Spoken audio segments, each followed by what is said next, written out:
Хәерле кич, җырчы Ольга Бузова балаларны яклау көндә Уфада ачык киемнән чыгыш ясаганнан соң Дәүләт Думасы депутаты Ирина Филатова Россиянең мәдәният министрына мөрәҗәгать белән чыкты. Ул артистларның киеменә таләп кертергә тәкъдим итә, сәхнә образы чараларга һәм публикага туры килергә тиеш дигән фикердә ул. Бу хакта килгән кунакларыбыз белән кызу гына бер fikir alışıp alıyıq әлі, һәм әйтеп узыйк, монда бәлки каршы төшүчеләр дә булыр, шуңа күрә төймәләргә игътибар итсәгез, кызыл төймәнәк тә каршы төшсәгез басылырга тиеш. Әгәр дә фикерне алып дәвам итәсегез килсә, яшел төймәгә басырсыз.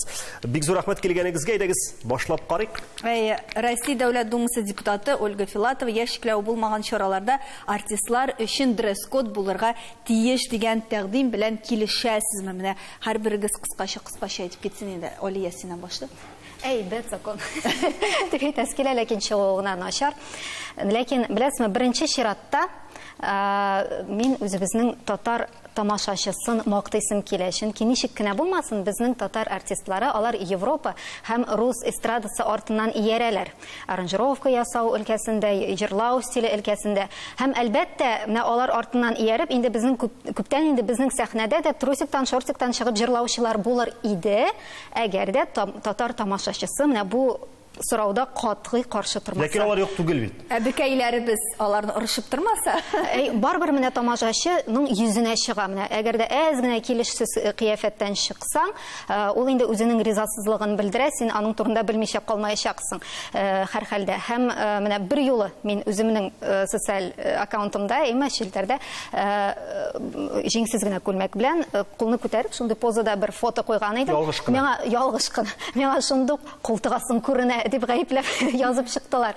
Һәм безнең култыгасында күрсәтергә ярамый татар тамашачысына, ул үзен менә шул хәтле хөрмәт итә дип саныйм мин. Шуңа күрә менә монда татар тамашачысының цензурасы барбыр әле бездә саклана. Әйтмәс иде, менә бөтен кеше безнең шортиктан ул бик сирәк күренеш. Этикет мәсьәләсеннән хукук мәсьәләсенә күчик әле. Менә шушы очрактан соң Башкортстанның тикшерү комитеты, ялгышмасам, хәзер тикшерүләр башлаган дигән сүз йөри. Никадәр дөрестер белмибез, ләкин менә бу очракта җаваплылыкка тартып буламы артистны, әгәр дә аның тышкы кыяфәте, киеме, яшь билгесе маркировкасына туры килмәсә. Үз сүзләре белән әйтегез, трусиктан чыкса, мәсәлән, сәхнәгә. Әлбәттә, бүгенге көндә тикшерү эшләре алып барыла, һәм инде бу очракта беренчедән экспертлар экспертиза ясап, һәм үз мнениеларын әйтеп, шул очракта гына монда нинди дә булса да җавапка тартып була. Һәм беренчедән ул оештыручылар контролендә булырга тиеш, икенчедән инде артистка. Ләкин моның бит әле соңгы елларда, хәлбуки, мин хәтерләмим, шушындый очракның килеп чыгып, кемнедер җавапка тартканнар. Бу инде бер әлеге инцидент һәм чынгы вакыттагы шаукым кебек күренә. Чөнки әле күптән түгел беләбез без шәрә теге ял итү мәҗлесләре оештырып йөрделәр. Хәзер менә шушыңа алындылар дигәндәй. Монда ничектер закон хәтта әлегә бу гауга купкан, бу бит инде балалар өчен чара иде. Бу ниндидер булса да, менә Ольга Бузова шәхсән сольный концерты булса, анда инде аның гына тамашачылары килсә, мондай гауга купмас иде. Бу теге балалар белән икенчедән бит инде Башкортстан ул безнең шикелле үзенең менталитет, милли дини яктан да, бу бәлки Мәскәү шәһәрендә булса, андай гауга чыкмас иде, минемчә. Шуңа шундый резонанс. Бу урында без артистларыбызга сүз бирергә тиештер, алар да сәхнә образы турында үз фикерләрен җиткерде. Ольга Бузованың Уфадагы чыгышыннан соң бик күп сораулар һәм төрле фикерләр килә башлады.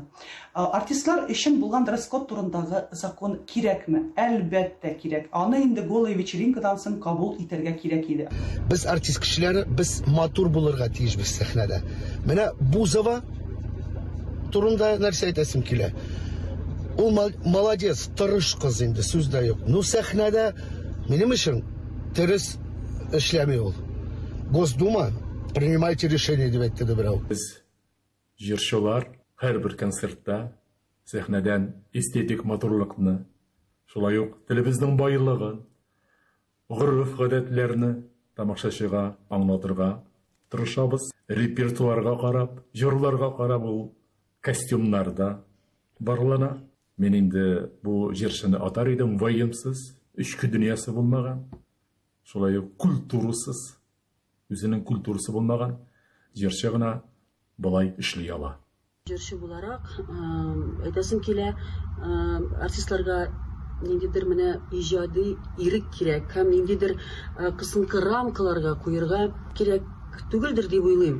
Бу очракта менә шушы ситуациягә килгәндә, монда инде әни буларак, әлбәттә, мин уйлыйм, менә возрастной ценз булырга тиеш. Һәм инде киеме дә яраклы булырга тиеш, җыры да яраклы булырга тиеш, җырчы җаваплы булырга тиеш, ответственный булырга тиеш, кешеләр алдында чыгара. Нафис әфәнде, әйдәгез читтәге практиканы сезнең аркылы өйрәник. Италиядә ничегрәк хәл? Эстрада өлкәсендә җырчыларның этикасында һәм бармы бер кадәр контроль дәүләт һәм җәмәгать тарафыннан? Һәм Ольга Бузовалар кебек бармы? Хәерле кич. Әлбәттә, алдан әйтәсем килә, бар әйткән сүзләргә кушылам. Һәм дә мин әйтәм, бу бик уятлы хәл. Европага килгәндә инде, анда инде төрле хәлләр бар, төрле концертлар, төрле җырчылар да бар. Әмма ләкин менә инсаф әйтмешли, ябык йортларда шундый хәлдә җырлыйлар. Әмма ләкин сәхнәгә шәрәтен или күкрәкләрне чыгарып, манда башка җирләрне күрсәтеп чыккан җырчыларны күргән булмады. Италия бит үзегез мода иле. Шуңа күрә һәр вакытта аларның киемнәре, аларның макияжлары, чәчләре, сәхнәдә торышлары шул хәтле матур, мин аларга сукланып карап торам. Әйне җырларны итәсе дә юк бит инде. Шуңа күрә алардан карап, менә үрәнәсе килә. Санрый моны без гомер буе көтеп алдык бит инде. Үзегез беләсез, мин үзем 60-нчы еллардан туганмын. Авыл баласы. Санрый моны көтеп алып, альбаналарны, челентаналарны, ничек киемнәре, ничек чәчләре, ничек аларның тотышлары сәхнәдә, алар нинди җырлары һаман да сәхнәдә шушы дәвам итә. Ләкин бу бәлки сез йөргән өлкәләрдер, әйме? Шул вакытта турнеларында, Мадонналарда, Рианаларда алар кимен куймыйлардыр безнең Бузовалар. Һәм Бузовалар шулардан үрнәк аладыр әле. Ну, ул якка карасаң, әлбәттә, Американың влияниесе бик зур. Безнең сәнгатькә, менә хәзер бит без яшәйбез 21-нче гасырда, социаль чиркәләрдә нәрсә генә күрмәй, безнең балалар, без аларны даже аларны күзәтә дә алмыйбыз, нәрсә караганнарын. Шуңа күрә әзрәк авыр чакта булып китергә мөмкин. Әлбәттә, әйтмешләй, ниндидер органнар булырга тиеш, ниндидер таләпләр кертергә тиешләр дип мин әйтер идем. Инсаф абый, сез күрдегезме бу Минем күрәсемдә килми. Беләсезме нәрсә, бу чиракта үзе кызлар, җегетләр дигәндәй халык азды. Закон, хәзер гафу итегез, бүлдермәгез, мине халык азды. Законны да не почему, чөнки закон сплош рядом русча әйткәндә бузыла, бу да шулай үтәр. Бу иң беренче рәттә кешенең завыгына бәйле, тәрбиясенә. Һәм баш, әгәр дә киткән икән, бу вакытта бер нәрсә эшләтеп булмый. Минем дә, монда торган бөтен кешеләрнең дә күрсәтер әйберләр, Аллага шөкер бар. Иң ямьсез кешенең дә күрсәтер әйбере бар.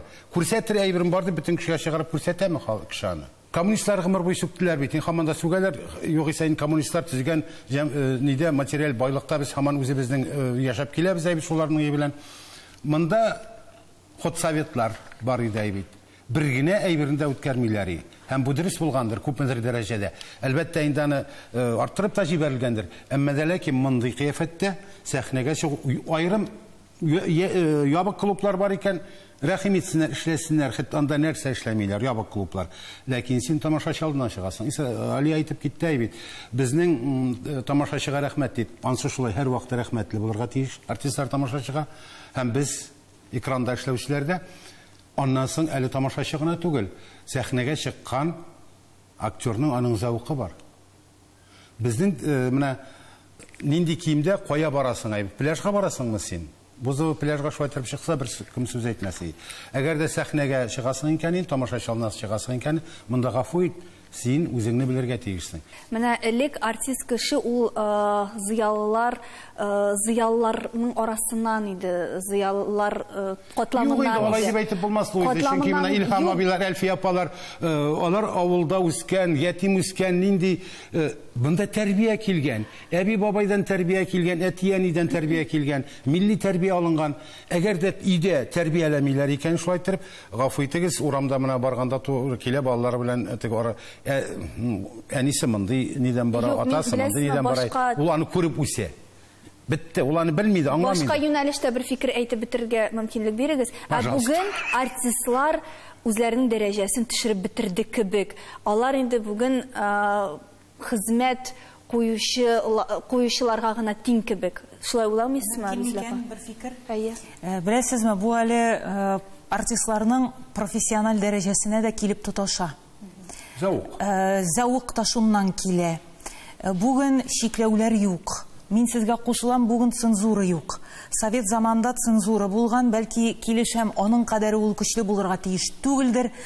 Совет эстрадасын искә төшерсәк, Валерий Леонтьев, танылган легендар совет эстрадасы җырчысы, аны голубой огонёкларга, донлыклы голубой огонёк, абруйлы тапшыру, музыкаль тапшыру, елга бер тапкыр яңа елда ул чыга. Һәр артист өчен ул тапшыруга ләгү дәрәҗә саналган. Аны ул шушы тапшыруга кертмәгәннәр. Ни өчен? Чөнки аның сәхнә киеме тиешле таләпләргә туры килмәгән. Әгәр дә артист икән, сәхнәгә чыккан икән, ул профессионал булырга тиеш, ул зәвыклы булырга тиеш, ул нотада белергә тиештер, белемле дә булырга тиештер, сөйләшә дә белергә тиеш, образга керә белергә тиеш, җырның эчтәлеген ачып бирергә сәләтле булырга тиеш. Һәм билгеле инде ул сәхнәгә кием белән чыккан икән, ул кием сәхнәгә чыгуга, кием булудан туктап, сәхнә образына әйләнә. Димәк ки, сәхнә образы шушы җырга, шушы концертка туры килергә тиеш.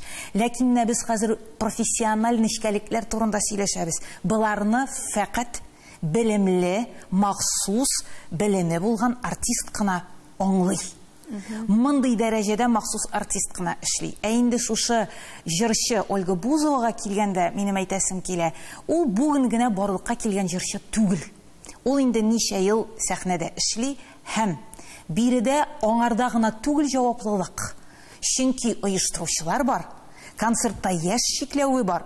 Әгәр дә балалар, яшүсмерләр өчен концерт оештырыла икән, һәм анда яшь шикләүе языла, оештыручылар моны аңлап эшләргә тиеш. Билгесез җырчы булса да аны карарга кирәк. Чөнки яшьләрнең әле бигрәк тә балаларның зәвыгы формалашмаган. Ә инде олы кешеләр карый икән, ул шәхси концерт белән килә икән. Бу инде өлкән кешеләрнең, безнең үзебезнең җаваплылык. Иң мөһим сорау сәнгатьнең профессиональлеге, сәхнәгә менгән, телевидениегә чыккан артистларның профессиональ дәрәҗәсе, зәвыгы бу. Ничек бәялисез зәвыкны бүген, Рузилә апа? Безнең эстраданың. Үзләрегезгә бик матур бүген күзәтеп киткән әле ул. Мине гомумән Бузованың Башкортстан Бузовага бик әйбәт реклама ясады. Хәзер хәтта Бузованың кем икәнен белмәгән безнең авыл агайлары да хатыннан качып булса да интернетка кирип Бузова кем икән дип карап чыккандыр инде. Безне тапшыруны караучылар да күрде инде хәзер Бузованың кем икәнен. Бик зур реклама бик зур реклама булды. Ә булай гомумән эстраданың кием мәсьәләсе мине бик аз борчый. Һәм әгәр ул зәвыклы икән, декольтесі зур булса да, киеме кыска булса да, главный зәвыклы булсын, һәм менә ул гомумән барыбер. Һәм аның үз аудиториясе бар, һәр җырчының. Чишенгән җырчының үз аудиториясе, киенгән җырчының үз аудиториясе, һәм ул үз аудиториясын шулай итеп үзен күрсәтә икән. Бик әйбәт. Татар эстрадасында чишенгән артистлар бармы безнең? Мин бит эстрада артистларын бик начар беләм. Ул бит концертка йөрми. Мин концертка йөрмим, театрда юк, театрда алар. Ярым әзгенә булып, әле уку йортында, югары уку йортында мөгаллим буларак та әйтә алам, менә нинди генә уку йортын алсаң да, нинди генә юнәлешне алсаң да, һәр профессиядә профессиональ этика дигән аерым предмет, аерым дисциплина бар. Һәм нәрсә керә анда, моны рекламадан соң беләбез, ярыймы?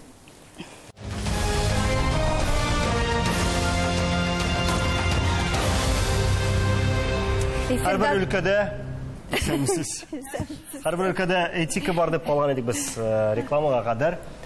Ләкин эстрада өлкәсе ул бит әле профессиональ сыйфатлы кеше дигән сүз түгел. Шуңа күрә кем бирергә тиеш аңа бу этиканы? Менә фикер төбем шундай иде. Бүгенге көндә сәхнәгә профессиональ белем алган профессиональ җырчылар гына түгел, төрле өлкәләрдән килгән кешеләр менәргә мөмкинлек алды.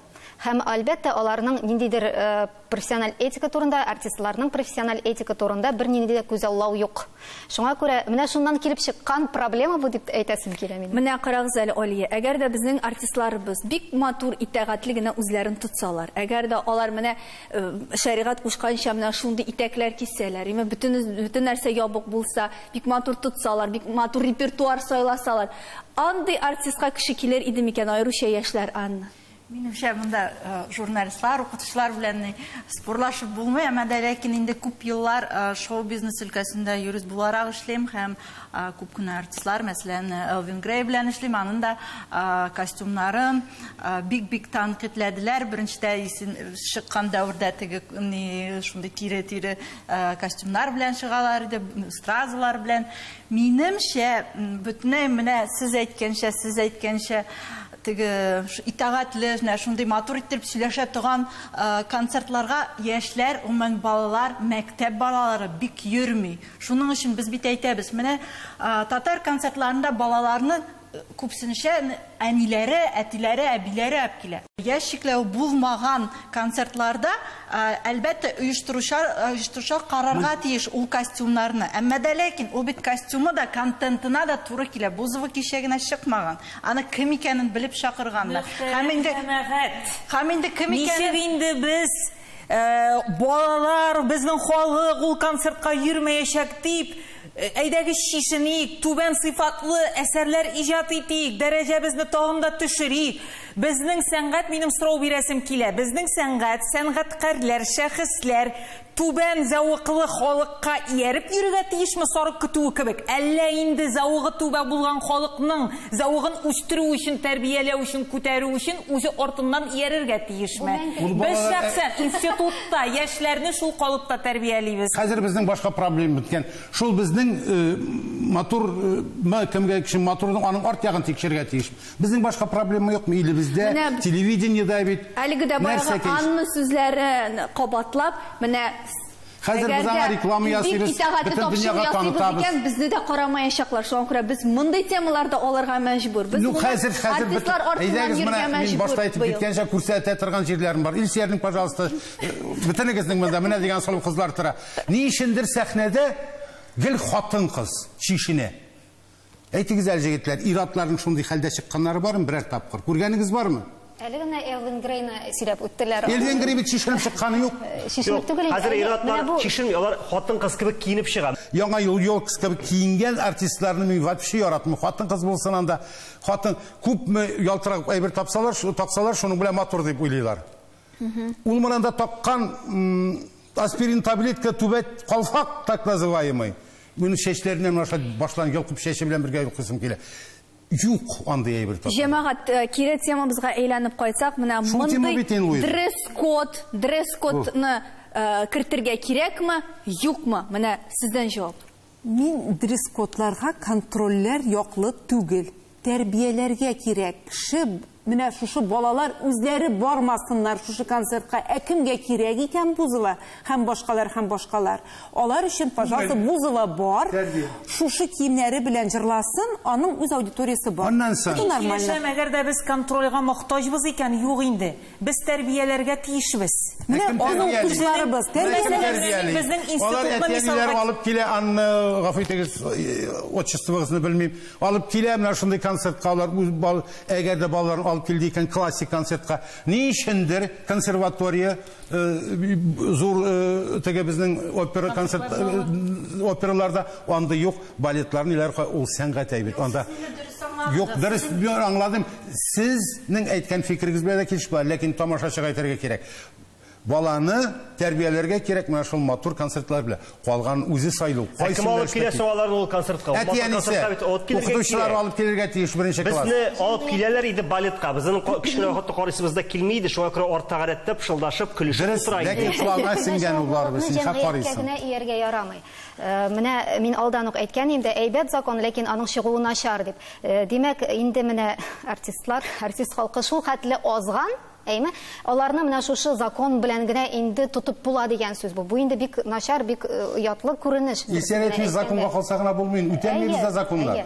Менә кем Рүзилә әйтте, мине Бузова мәсьәләсе борчымый, Актанышта Сабантуйда ат үтергәннәр, шул мәсьәлә борчый дип. Нигә ул дәрәҗәгә җиткергәннәр атны? Аттамал җамгыять. Бу зуррак проблема. Бу зуррак проблема. Бу безнең халкыбызның гырыф-гадәтләренә кагылышлы әйберләрдән.